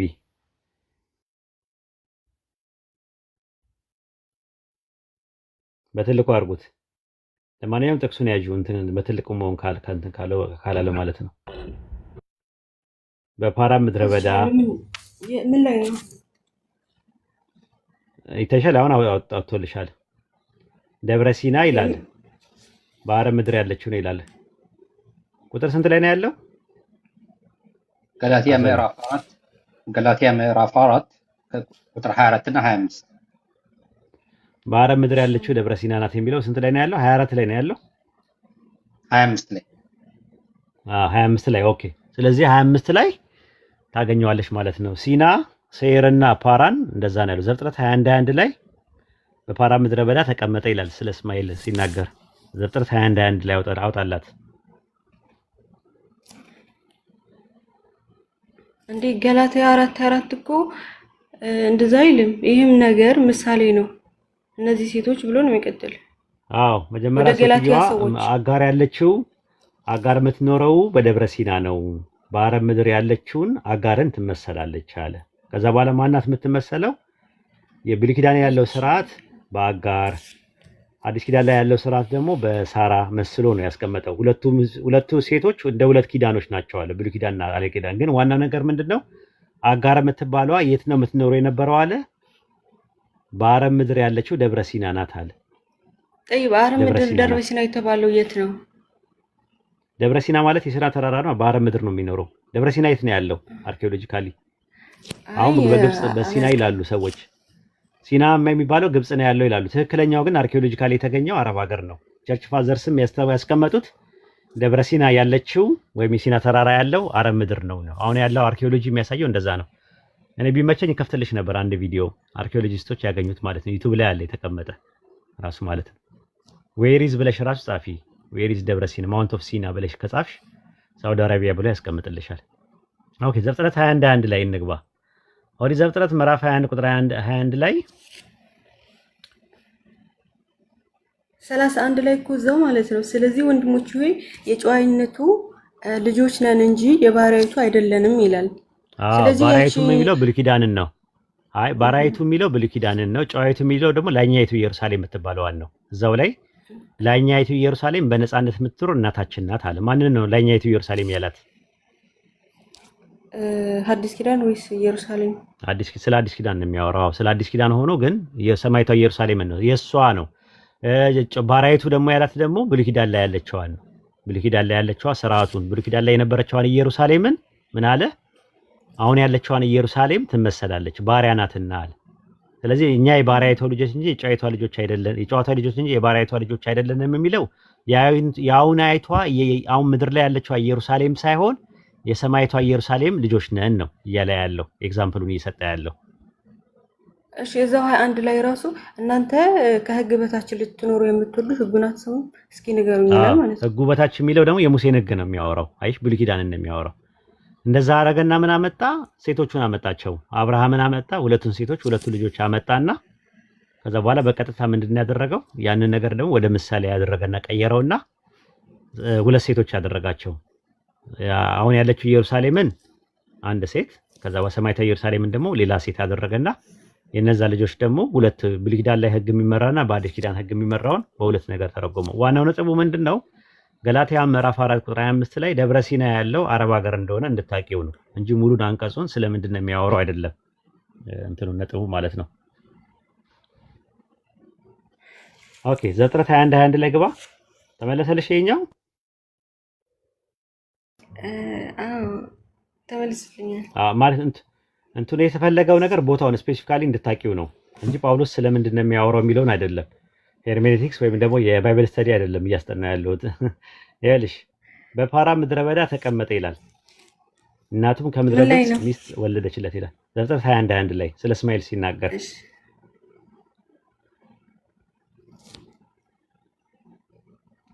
ዘፍጥረት 21 ላይ ማለት ነው። ከዛም ዕንባቆም 3:3 ላይ ቅዱሱ ከፓራን ተራራ ይመጣል ይላል።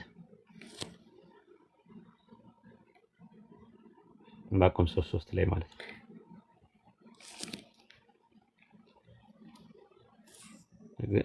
አምላክ ከቴማን ቅዱሱ ከፋራን ተራራ ይመጣል ቅዱሱ። ስለዚህ ፋራን የሚለው ሳውዲ አረቢያ ከሆነ ቼክ አድርጊ፣ እሱንም ቼክ አድርጊ። ፋራን የት ነው ያለው የሚለው ነገር ሰርች አድርጊና ከዛ ቦታ ላይ ይመጣል የተባለው ማን ነው? ማን እስማኤል ነው? አይ ከዛ ይመጣል የተባለ አለ። ከዛ ከቦታው ከምን ከፋራን ተራራ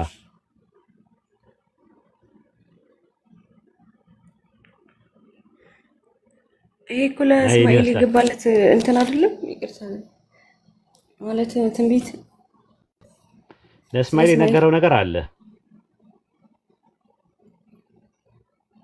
ለእስማኤል የነገረው አለ። ትንቢቱ ለእስማኤል አይደለም? እስማኤል በዚህ ዘመን ዕንባቆም ሲናገር እኮ እስማኤል በሕይወት የለም እኮ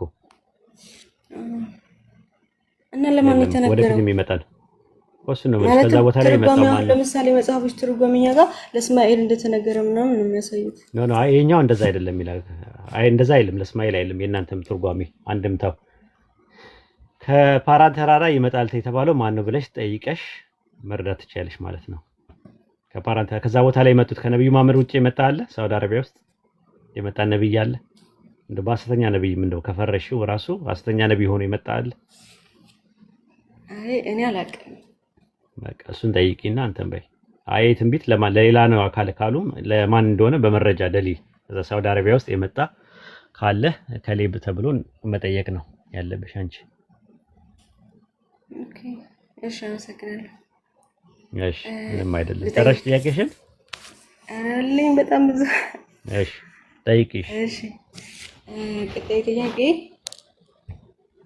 እንትን ማለት ነው ቁርአን ማለትም ቁርአን የቀደሙት መጽሐፎች ተውራትና እንጂል እኔ አረጋጋጭ ነኝ የመጨረሻ ነኝ ሲል ሱራ 5:58 ላይ መጽሐፍ ቅዱስ ተበላሽቷል ማለት ያኔ ቁርአንን መቃወም አይሆንም? የሚያረጋግጥ የሚለውን ከበፊቱ የወረደውን ነው የሚለው። አይተሽ ከሆነ ከበፊቱ ያለውን ይልና በሱረቱ ኒሳ ምዕራፍ 4 ቁጥር 136 ላይ ከበፊቱ የወረደውን ነው የሚለው። ስለዚህ የሚያረጋግጠው ከአላህ ዘንድ የወረደውን ነው። ከበፊቱ ያለውን የሚያረጋግጥ ነው የሚለው። ስለዚህ ከበፊት ከቁርአን በፊት የነበረው ማን ነው ሲባል የወረደው መጽሐፍ ነው። ሱረቱ አሊ ኢምራን ምዕራፍ 3 ቁጥር 3 ላይ ስትመለከቺው ተውራትና ኢንጂልን ከቁርአን በፊት ለሰዎች መሪ አድርጎ አውርዷልና አለ። ተውራትና ኢንጂልን አውርዷል ካለ በኋላ ምን ይላል? ፉርቃንንም አውርዷል ይላል። ሱረቱ አሊ ኢምራን 3 ላይ ስትመለከቺው እንደዛ ነው። ከበፊቱ ያለውን የሚያረጋግጥ ሲሆን መጽሐፉን በአንተ ላይ ከፋፍለው አውረደ። ተውራትና ኢንጂልንም አውርዷል። ከቁርአን በፊት ለሰዎች መሪ አድርጎ አውረዳቸው። ፉርቃንን ደግሞ አውረደ አለ። ፉርቃን የተባለው ቁርአን ነው። ፉርቃን ማለት ምን ማለት ነው? ትርጉሙ እውነትን ከሐሰት የሚለይ ማለት ነው። ለምንድን ነው እንደዛ የተባለው ሲባል ሱረቱ አሊ ኢምራን ምዕራፍ 3 ቁጥር 71 ላይ እናንተ የመጽሐፉ ሰዎች እውነትን በውሸት ለምን ትቀላቀላላችኋል? ቀላቅለው ስለነበረ ያንን የሚለየው ፊልተር አውት የሚያደርገው ስቲምባጥ የሚያደርገው ማን ነው? ቁርአን ነው። በምን ፉርቃን በመሆን ማለት ነው። ያረጋግጣል። ማረጋገጥ ብቻ አይደለም፣ ሙሀይሚንም ነው ተብሎ ነው የተጠቀሰው። ኮሬክተር ነው፣ አራሚም ነው ተብሎ ነው የተጠቀሰው። ሱረቱ ማይዳ ምዕራፍ 5 ቁጥር 48 ላይ እንደዛ ነው የሚለው። ቁርአን እንደዛ ነው የሚለው። በአንተ ላይ ያወረድነው መጽሐፍ ከበፊቱ ያለው መጽሐፍ የሚያረጋግጥን አረጋጋጭና በእርሱ ላይ ሙሀይሚን ሲሆን በእውነት አወረደናል። በእርሱ ላይ በወረደው ላይ እላዩ ላይ የተጨመረ የተቀነሰ ነገር ካለ ሱፐርቫይዘር ወይም ደግሞ ሙሀይሚን ማለት ሱፐርቫይዘር ወይም ደግሞ ኮሬክተር ማለት ነው። አራሚ ወይም አረጋጋጭ ማን ነው? ተጠባባቂ ማለት ነው። ጠብቆ ይሄ ነገር ተበርዟል፣ ይሄ ነገር የተጨመረ ነው ብሎ የሚል ተብሎ ነው የተቀመጠው ማለት ነው። ሱረቱ ዩኑስ ምዕራፍ 10 ቁጥር 37 ላይም በተመሳሳይ እንደዛ ነው የሚናገረው። ይህ ቁርአን ካላ ሌላ ከሆነ አካል የተቀጠፈ ሊሆን አይገባውም። ነገር ግን ከበፊቱ ያለውን መጽሐፍ የሚያረጋግጥና በመጽሐፍ ውስጥ ያለውን የሚዘረዝር በእርሱ ጥርጥር የሌለበት ሲሆን ከዓለማቱ ጌታ የተወረደ ነው ይላል። ስለዚህ የሚዘረዝር ነው። ዘረዘር ሲያረጋግጥ ምንድነው ያለው? ይሄ ነው ተውራት የሚባለው ወርዶ ነበር ብሎ ይሄ ብሎ ስፔሲፋይ እያደረገ ያረጋግጣል ማለት ነው። ከዛ ላይ ደግሞ ሰዎች በሐሳብ ደረጃ የጨመሩትን የሥላሴ ትምህርት የምናምን የሚባሉ ትምህርቶችን ደግሞ ሌላ ነገረ ክርስቶስ ላይ ያሉ ነገሮችን በአጠቃላይ ስለ ቁርባን የተነገሩ ነገሮች ስለ ሱለይማን የተነገሩ ዘፍጥረት ላይ እንፍጠር ምናምን የሚባሉ ሐሳቦች ምናምን ነገር እነሱን ደግሞ ያርማቸዋል። ከዚህ አንፃር ቁርአን አረጋጋጭ ብቻ ሳይሆን አራሚም ነው። ሙሰዲቃን ብቻ ሳይሆን ሙሀይሚንም ነው ተብሎ የተቀመጠው።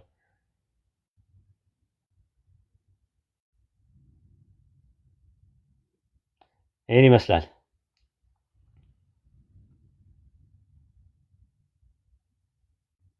እሺ አመሰግናለሁ። ስለዚህ ምንም የቃወመው ነገር የለም ማለት ነው። አዎ ካላህ ዘንድ የወረደውንማ እንዴት ይቃወመዋል? ግን የሰው እጅ የገባበትን ነገሮች ይነግረናል።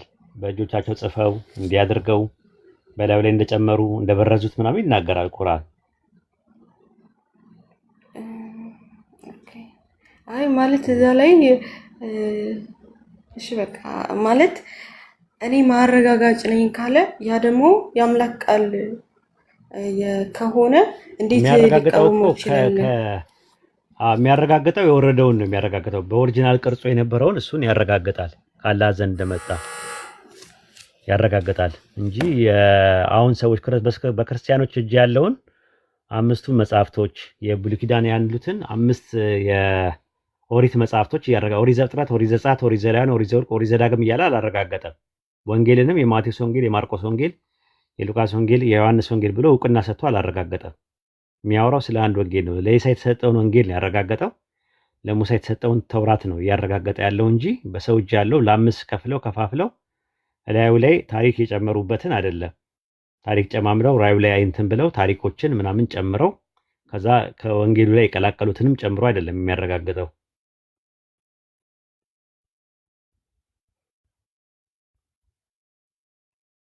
ግልጽ ነው? እሺ አሁን ግልጽ ነው። ቀጥታ ጠይቅ። እሺ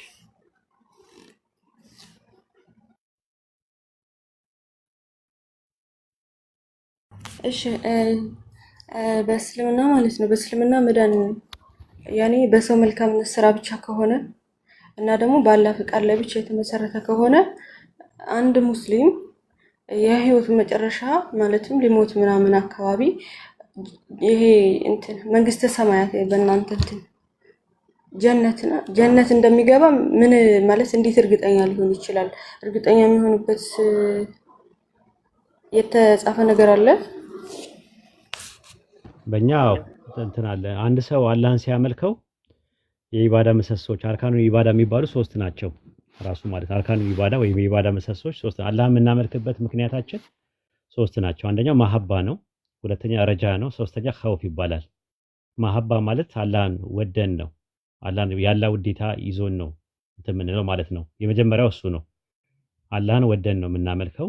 ሁለተኛ ነገር ደግሞ ረጃ ነው። ረጃ ማለት ተስፋ ማለት ነው። ተስፋ አድርገን ነው የምናመልከው። ሶስተኛው ደግሞ ኸውፍ ነው፣ ፈርተነው ነው። ነገ ጠዋት ይተሳሰበኛል፣ ይቀጣኛል፣ የሰው ሐቅ ከነካው ይነካኛል፣ ይቀጣኛል፣ ይፈርድብኛል ብለን ፈርተን ነው። አሁን ስለ ረጃ ነው አንቺ ጠየቅሽው። ረጃ ማለት ተስፋ ነው። ምንድነው ተስፋችሁ ነው? ሱረቱ አንከቡት ምዕራፍ 29 ቁጥር 5 ላይ የአላህ መገናኘት ተስፋ የሚያደርግ ሰው ይዘጋጅ ይላል። የአላህ ቀጠሮ በእርግጥ መጪ ነው፣ እርሱም ሰሚና አዋቂ ነው ይላል። ስለዚህ አላህን ለመገናኘት ጀነት ለመግባታችን ተስፋ የሚያደርግ ሰው ይዘጋጅ ነው የሚለው። እንዴት ነው የተዘጋጀው ሲባል በሱረቱ ሉቅማን ምዕራፍ 31 ቁጥር 9 ላይ በእርሷ ውስጥ ዘውታሪዎች ሲሆኑ አላህ እውነተኛ ተስፋ ቃል ገባላቸው አለ። ለማን? ለሙስሊሞች። እርሷ አሸናፊና ጥበበኛ ነው ይላል። እውነተኛ ተስፋ ቃል ገባላቸዋል። ተስፋ ሰጥቶናል። ረጃ ሱረቱ ማይዳ ምዕራፍ 5 ቁጥር 9 ላይም እንደዛ ነው። እነዚያ ያመኑት በጎ ስራ የሰሩት አላህ ገነትን ተስፋ አደረገላቸው ይላል። ለእነርሱ ምህረትና ታላቅ ምንዳ አላቸዋል፣ ተስፋ አላቸዋል። ሱረቱ ኢስራ ምዕራፍ 17 ቁጥር 122 ላይም እንደዛ ነው። እነዚያ ያመኑት በጎ ስራ የሰሩት በስሮቻቸው ወንዞች የሚፈሱባቸው ገነት ለዘላለም እናስገባቸዋለን አለ። አላህ እውነተኛ ተስፋ ሰጣቸው። በንግግርም ካላህ ይበልጥ እውነተኛ ማን ነው እያለ ይናገራል። ሱረቱ ፉርቃን ምዕራፍ 25 ቁጥር 15 ላይ እንደዛ ነው። ይህ በላቸው ያ የተሻለ ወይም ደግሞ ለሙስሊሞች ተስፋ የተሰጠባቸው የዘላለም ገነት ለእርሷ ምንዳና መመለሻ ናት ይላል።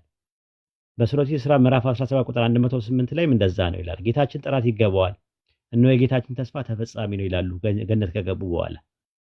በሱረቱ መርየም ምዕራፍ 19 ቁጥር 61 ላይ የመኖሪያ ገነቶች አላህ ለባሮቹ በሩቅ ሆኖ ሳሉ ተስፋ ቃል የገባላቸው ይገባሉ፣ እርሱም ተስፋው ተፈጻሚ ነውና አለ። ኢንሻአላህ እንገባለን፣ ባላህ ፈቃድ ማለት ነው። ኢንሻአላህ አላህ የዛ ሰዎች የጀነት ሰዎች ይበለን ሁላችንን። ይሄ ነው ቁርአናችን የሚናገር። ተስፋ ሰጥቶናል። ጀነት ለሙስሊሞች ምንድነው ሲባል ተስፋና ዋስትናን የሰጠን። ለዛ ነገር ምን ያስፈልገናል? ጽናት ያስፈልገናል፣ እስቲቃማ ያስፈልገናል። ይሄንን ነው የሚናገረው ማለት። ጀሃነም ደግሞ ምንድነው ሲባል ጀሃነም አሁን ላይ ለካዲያን ዘበትና ዛቻ ነው። አላህ ተዘባብቷል። የካዱ ሰዎች ምን ማለት እንደሚቀጡ ማለት ነው። ዛቻ ነው፣ ዝቶባቸዋል። ስለዚህ አሁን እንትን ነው የንስሐ በሩ እስካልተዘጋ ድረስ ሰዎች በንስሐ ወደ አላህ መመለስ ይችላሉ። ላኢላሃ ኢለላህ የሚለውን ገመድ መያዝ ይችላሉ። እስከዛ ድረስ ባለው ነገር ውስጥ ጀነትም ተስፋና ዋስትና ነው ለአማንያን፣ ለካዲያን ደግሞ ዘበትና ዛቻ ነው። ይሄ ነው ትምህርታችን። እሺ አመሰግናለሁ። ስለዚህ በእስልምና ታምናለህ፣ ከዛም በኋላ ደግሞ ባላህ ፍቃድ ገነት ትገባለህ፣ ያኔ ጀነት። አዎ እስከ መጨረሻው ድረስ መጽናት ያስፈልጋል። ለመዳን የሚያስፈልጉ 4 ነገሮች አሉ አይደል? በኢስላም አስተምሮት አምላካችን አላህ በሱረት ጣሃ ምዕራፍ 20 ቁጥር 82 ላይ እንደዛ ነው። እኔ አለ ሲናገር አላህ እኔ አለ ላመነ ለተጸጸተ መልካም ለሰራና ለተመራ ለጸና ሰው መሐሪ ነኝ ብሏል። 4 ነገር ነው ያስቀመጠልን። አራቱ ነገሮች ያስፈልጋሉ ማለት ነው። ሱረቱ ጣሃ ምዕራፍ 20 ቁጥር 80 ስለዚህ አንድ ሰው ምን ያስፈልገዋል? አራት ነገሮች ያስፈልጉታል ማለት ነው። የመጀመሪያው ምንድነው የሚያስፈልገው? ተውባህ የሚባለው ማለት ነው። ተውባህ ማለት ንስሐ ማለት ነው። ሁለተኛው ኢማን እምነት ያስፈልጋል። ሶስተኛው ደግሞ አሚሉ ሳሊሃት መልካም ስራ። አራተኛው እና የመጨረሻው ደግሞ ኢስቲቃማ የሚባለው ነገር አለ፣ ጽናት የሚባል ነገር አለ። እነዚህ አራቱ ነገሮች መሟላት አለበት። ከአራቱ ደግሞ ሁለቱ ለሁለት ይከፈላሉ፣ አራቱ ደግሞ ለሁለት ይከፈላሉ። ራሱ በምን አንደኛ ኢሴንሻል ሳሊቬሽን የሚባል አለ፣ ኮንዲሽናል ሳሊቬሽን የሚባል ነገር አለ ማለት። ኢሴንሻል ሳሊቬሽን የሚባሉት ንስሐና ምንድን ናቸው? ንስሐና እምነት ማለት ነው። አንድ ሰው ላኢላሃ ኢለላህ ሲል ላኢላሃ ሲል ነፊ ያደርጋል፣ ከዛ ይቶብታል ማለት ነው። ከዛ ኢለላህ ሲል ደግሞ ኢስባት ያደርጋል ማለት ነው። ያምናል፣ ያጸድቃል ማለት ነው። በጣዖት የሚክድና በአላህ የሚያምን እንደሚለው ማለት ነው። ሱረቱ በቀራ ምዕራፍ 2 ቁጥር 256 ላይ ማለት ነው። ይሄ ነገር ጀነት ሰዎች የሚገቡት በአላህ ይቅርታና ምህረት ነው። የአላህ መግፊራና ራህመት ደግሞ የሚቀበሉት በእምነትና በንስሐ ነው ማለት ነው። ከዛ በኋላ ያለው ነገር ደግሞ ጀነት ውስጥ ያለውን የተለያየ ደረጃ የሚያገኙት ደግሞ በመልካም ስራቸው ነው ማለት ነው። ከዛ ምን ያስፈልጋል ደግሞ? ጽናት ያስፈልጋል። ይህንን ነገር ለመቀበል ማለት ከመጨረሻው ድረስ መጽናት አለባቸው። ባክስላይድ ማድረግ የለባቸውም፣ ከመንገዱ መውጣት የለባቸውም። ጽናት ያስፈልጋቸዋል። እነዚህ አራት ነገሮች ተቀምጠዋል ማለት ምን ምንድን ነው ያልኩሽ? እስቲ ድገሚልኝ። አራት ነገሮች ያልኩሽ ማመን፣ መጸጸት፣ ከዛ ደግሞ ተውረት ንስሐ መግባት፣ ከዛ አንደኛ አራት ነገሮች ናቸው አላህ ያስቀመጠልን ማለት ነው። አራቱ ነገሮች ምንድናቸው? ንስሐ፣ እምነት፣ መልካም ስራና ጽናት። በአረብኛ ተውባ፣ ኢማን፣ አሚሉ ሳሊያትና ኢስቲቃማ ይባላሉ። እነዚህ አራቱ ነገሮች መሟላት አለባቸው ማለት ነው። አላህም በቁርአን ውስጥ የነገረን እንደዛ ነው። እነዚህ አራቱ ነገሮች አስቀምጦልናል። ሱረቱ ጣሃ ምዕራፍ 20 ቁጥር አይ ቲንክ 82 ላይ ማለት ነው። 82 ላይ አስቀምጦናል ማለት ነው። አራት ነገሮች ማለት ነው። ይሄን ይመስላል። እሺ አመሰግናለሁ። ልጠይቅ? ጠይቂ፣ ችግር የለውም። ማለት ካለከምሽ ችግር የለውም። እሺ ነብዩ መሐመድ የቀደሙ ነቢያቶች ያደረጉት የነበረውን ያኔ የመለኮታዊ ተአምራት ማረጋገጫ ለምን አላሳዩንም? ምን ለምሳሌ ተአምር ማለት በቃ መለኮታዊ የሆነ መገለጫ ተአምር፣ የተለያዩ ነገሮች ነቢያቶች ሲያደርጉ የነበሩትን ለምን ነብዩ መሐመድ አድርገው አላሳዩንም?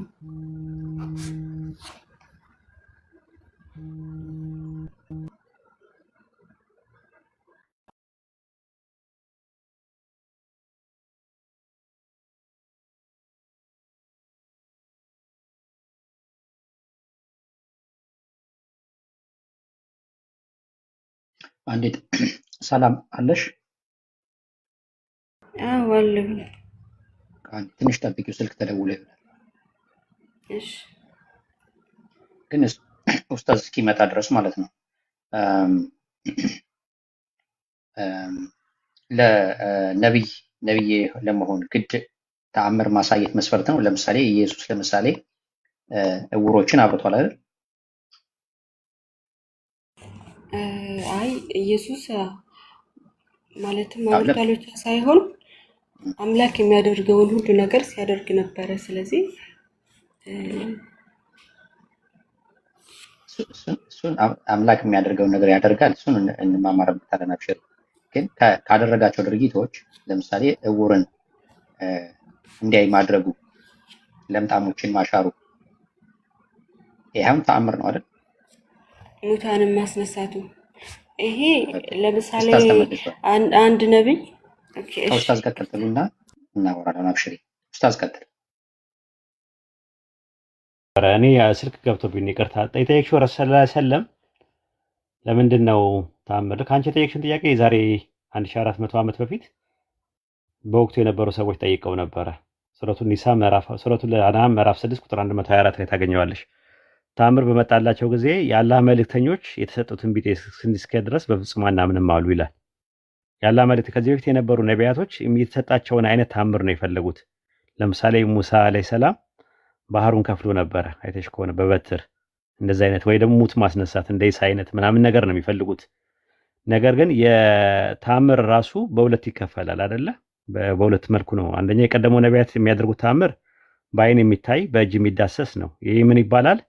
ሂሲሲ ይባላል። ሂሲሲ ማለት የቀድሞ ነቢያት ከነቢይነት ዘመናቸው ጋር የተቆራኘ ብቻ ነው።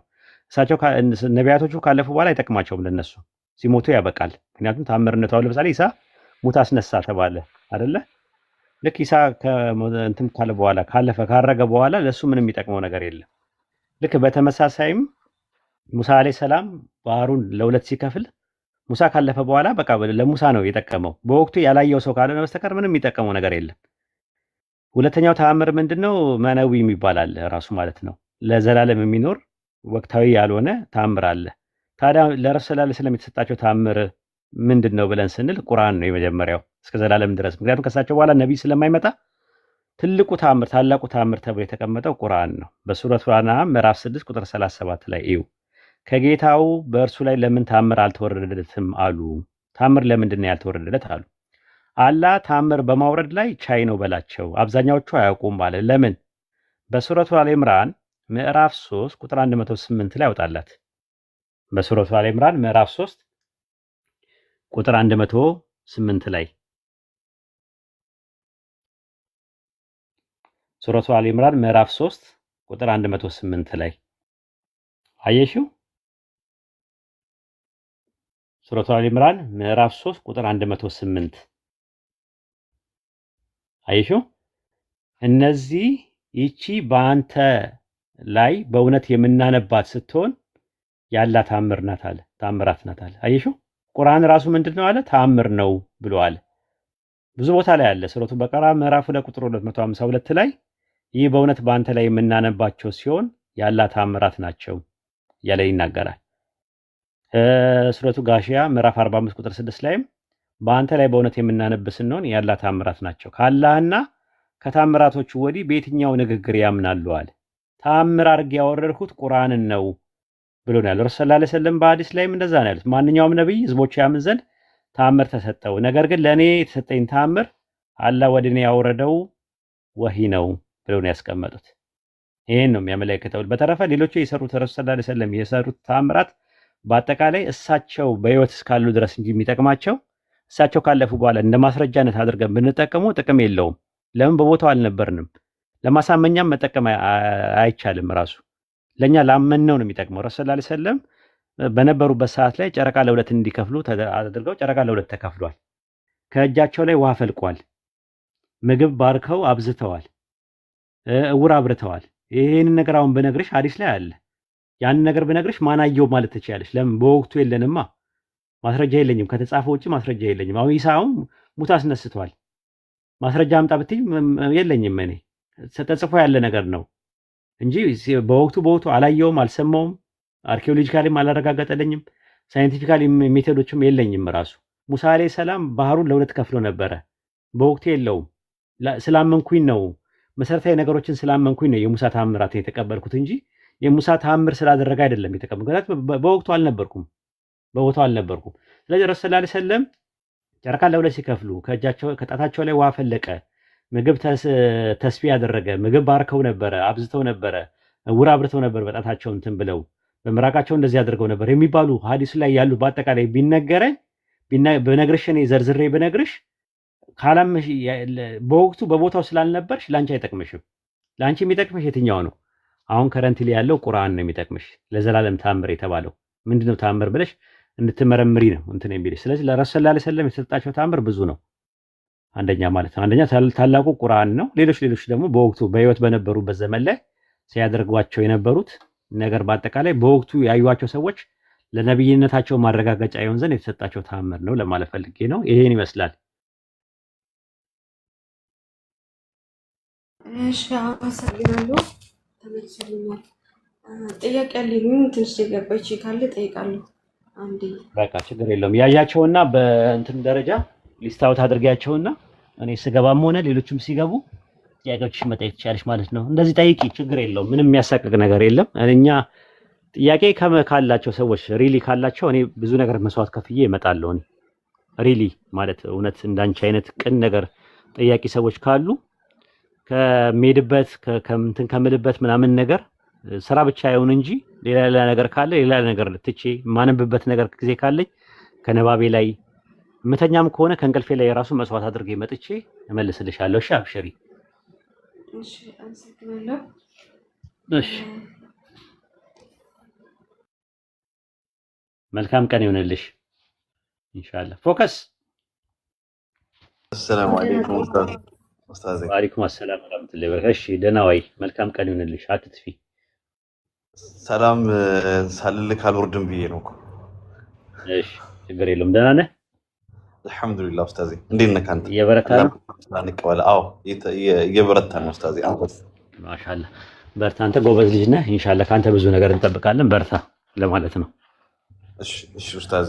አላህ